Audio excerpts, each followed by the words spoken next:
Hi, I'm knitting here with Cerelia. And I'm knitting here with Nora. And today we're talking about booklet number 286, which is Mica, which is a new yarn for us. Very exciting yarn. It's similar to Seduce in its fiber content. I think it has silk, linen, nylon, and cotton. And it's got a little more body than Seduce, but has that same shine. The first design is Courant, which was inspired by these pictures of celebrities that the paparazzi catch when they're, in an airport or dashing out of a restaurant, and they are wearing just jeans and a t-shirt, but they have the big shades and the giant scarf that kind of dwarfs them and makes them look so glamorous.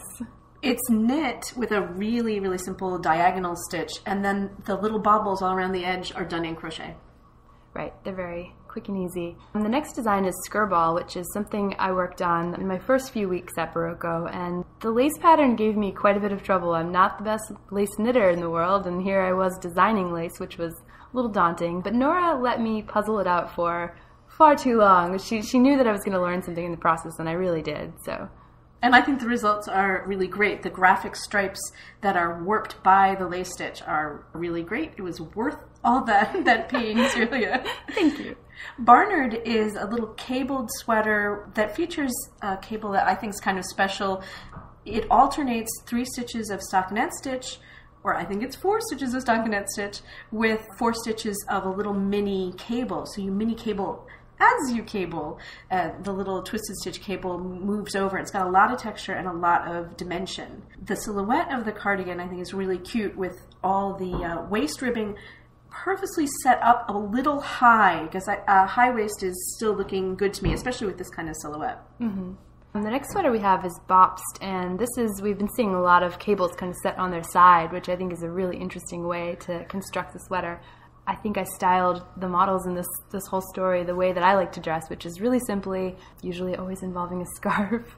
With all the cables that are on the bottom portion, I was very careful that you don't have to shape in any of them. So yes, you have to do a little bit of a texture stitch, a little bit of a cable, but don't worry about increasing and decreasing on them because the bottom part's all straight. And then it's the top that has the shoulder shaping and the neck shaping in it, and that's all stockinette. The next set we have is Ezra and Cornel, and this is a set, it's a bolero and a tank. So the tank is underneath, you can kind of wear it as a dress if you knit it a little longer. Of course, our model here is 5'11", I believe, so it's more of a tunic length tank on her. And then the shrug is just something that you throw over just to cover up a little bit, and it's good for the transition time.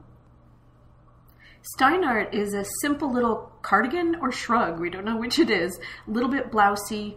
It's just stockinette stitch and reverse stockinette stitch in big stripes, and I think it's one of those things that you just throw on. Yeah, this gets a lot of use. I love the little turned up cuffs on this one. I think they're turned up twice, so you can even get a 3/4 length look just past the elbow if you leave them unrolled. The next we have Silver and Gallatin. This is a bag and a tank. Silver was based on Flow, right, Nora? Flow was so popular last year in Seduce that we thought we had to have another tank like that that's really wearable. It's got straps that are just wide enough to cover your bra straps. We're being very practical about that. And it's got a very swing shape. So easy to throw on, not worried about your waistline. It seems to be nice on so many figures that we had to have one in the book. Absolutely. And we've paired it here with Gallatin, which is just one of those giant bags that you can throw your knitting in, or if you're going to the beach, it's big enough to fit everything you need. And you may have noticed that this book is a little bit different from our normal ones. We were both really inspired by Japanese knitting books, where the model is just framed, kind of posed, facing you, not a lot of posy cuteness going on. It's just, it lets the garment speak for itself, I think. Very straightforward and direct, and I'm really loving the look and the simplified background that you get with it. So I hope you guys are loving it too. Let us know. The next and last garment in this booklet is Morningside, and this was something that Marjorie designed. Really simple. Again, it's just a simple T-shape, very flattering, but she couldn't resist adding a little Seduce, so it's another mixed media garment. She added a little Seduce at the neckline. She had been watching a lot of Mad Men. We're both really obsessed this year, and I think she was kind of inspired by the secretary's tops that have these cute little attached bow kind of scarflets. Next week, we'll be talking about Booklet. Booklet! Well, I think we'll talk about Nora Gone, Volume 4. That's right. The first half of it, because we're going to do a 2-week thing with that one. Right. See you then.